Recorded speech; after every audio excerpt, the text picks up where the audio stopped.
Environnements socio-économiques, culturels immédiats. Quelle que soit la forme, ces acteurs nous permettent d'avoir le miroir, de nous regarder en face et de se dire, nous dire les vérités, parfois que nous n'admettons pas. Merci pour les puissants messages. Donc c'est un honneur pour moi et une joie immense de vous accueillir ce matin à la Maison de la Culture du Québec à l'occasion de la cérémonie de remise des subventions du 6e appel du Fonds de développement des cultures urbaines. Et je vous adresse mes remerciements pour avoir honoré de votre présence cette cérémonie. Chers acteurs des cultures urbaines, nous nous réunissons aujourd'hui pour célébrer votre contribution exceptionnelle à la culture sénégalaise. Et en vous remettant ces chèques, nous voulons reconnaître le rôle précieux que vous jouez dans la vie de nos villes et conscient de l'importance que jouent les cultures urbaines dans le développement de la culture sénégalaise en général, en raison de son influence sur les jeunes et sa capacité à refléter les réalités sociales, économiques et politiques du pays. Son Excellence, M. le Président de la République Macky Sall, a tenu à doter ce secteur d'un fonds dédié, évolutif, afin de soutenir ces initiatives succulentes. En effet, le FDCU s'inscrit dans la politique culturelle globale déclinée par son Excellence, M. le Président de la République, son Excellence Macky Sall, favorable à la structuration du secteur qui vise à résoudre les problèmes liés à l'emploi des jeunes, en l'occurrence ceux et celles qui s'activent dans le secteur des cultures urbaines. Les artistes sénégalais ont contribué à créer une culture vibrante et dynamique qui attire des publics de toutes les générations et de tous les horizons. Ces artistes ont usé de leur créativité et de leur talent pour aborder des sujets tels que l'identité, vous avez fait tout à l'heure, la politique, l'amour et la vie quotidienne, ce qui nous a permis de transmettre des messages importants à la société. De plus, les cultures urbaines ont contribué à promouvoir l'inclusion et la diversité, offrant des opportunités à des personnes de différentes régions, religions, ethnies et classes sociales. Elles ont également permis de mettre en avant les talents et les compétences des femmes qui historiquement ont été sous-représentées dans le secteur culturel.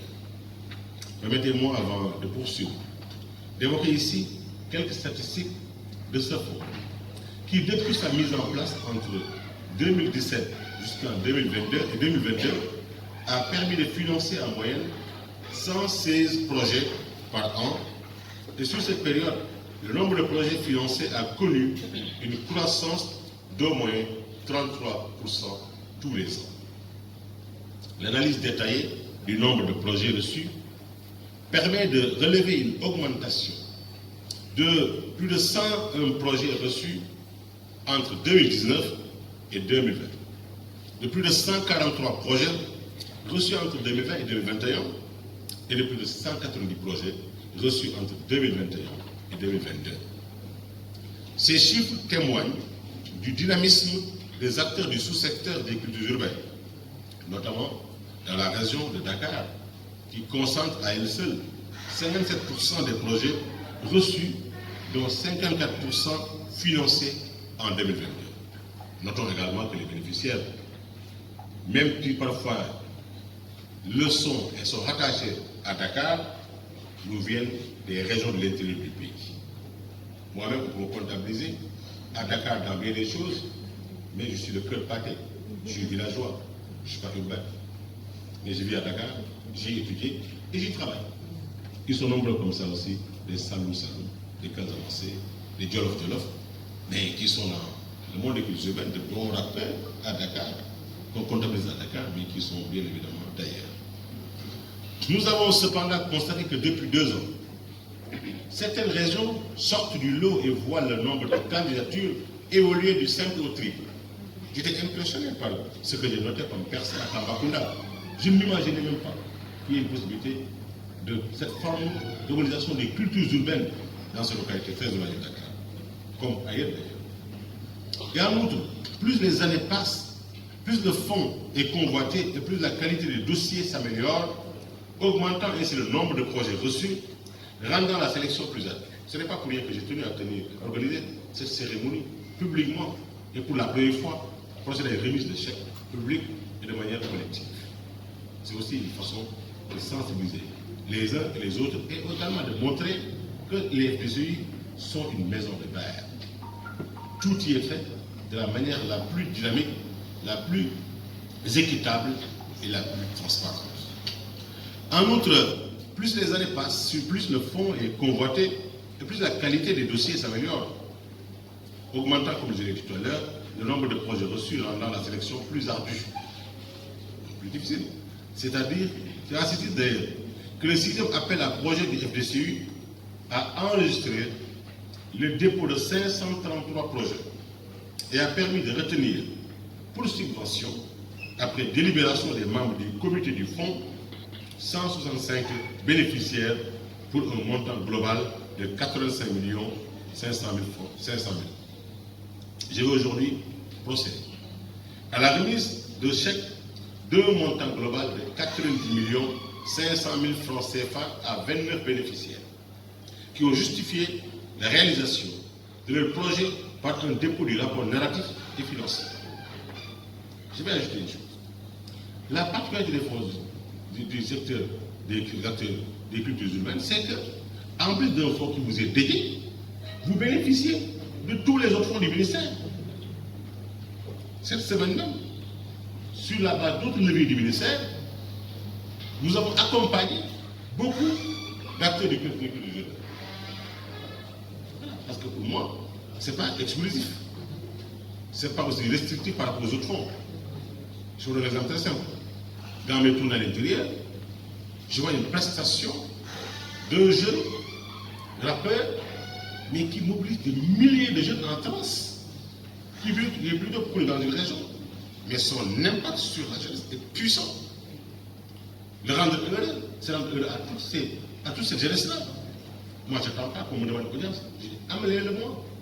Qu'est-ce que je peux faire pour vous, pour vous accompagner avec cette jeunesse-là? Si je vais me dire, je ne demande rien pour moi. Chez nous, pas de studio. On va aller en Gambie, ou jusqu'à Dakar, rien de particulier. Nous avons besoin simplement d'être accompagnés pour que les gens puissent en bénéficier. Avez-vous un document relatif à ce besoin-là, récapitulatif de vos besoins et des coûts? Oui, nous y avons déjà travaillé. Donnez-le. Je regarde. Le document tourne autour de 5 millions de francs CFA. Je marque mon accord, je donne les instructions nécessaires. Son chèque de 5 millions est prêt. Je vais être aujourd'hui en casant pour lui remettre ça. Et je vais porter. Je peux l'appeler aujourd'hui et lui remettre le chèque de 5 millions. Car aussi, les acteurs des cultures sont des artistes. Et le fonds d'aide aux artistes, ils en sont bénéficiaires. Au même moment, pendant les semaines écoulées, que de jeunes rappeurs ont bénéficié de billets pour c'est-à-dire de billets d'avion pour les missions à l'étranger, pour les prestations, d'autres appuis, de prises en charge médicale, qui ne sont pas tirés des FDC. Je vous dis en définitive, ce que les acteurs de culture reçoivent par année, c'est pas le double en vérité. Quand les acteurs urbains se retrouvent pour lancer le grand concept de Caramba, mais la subvention du ministère, immédiatement, c'est 15 millions de francs CFA. Ce n'est pas tiré des CI. J'ai utilisé un autre levier pour leur donner 15 millions.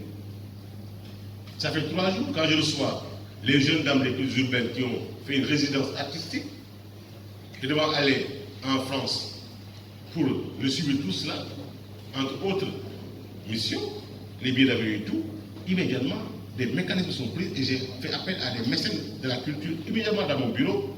Le tout, ces derniers recevront, dans les jours à venir, un montant de 18 millions de francs CFA pour les accompagner.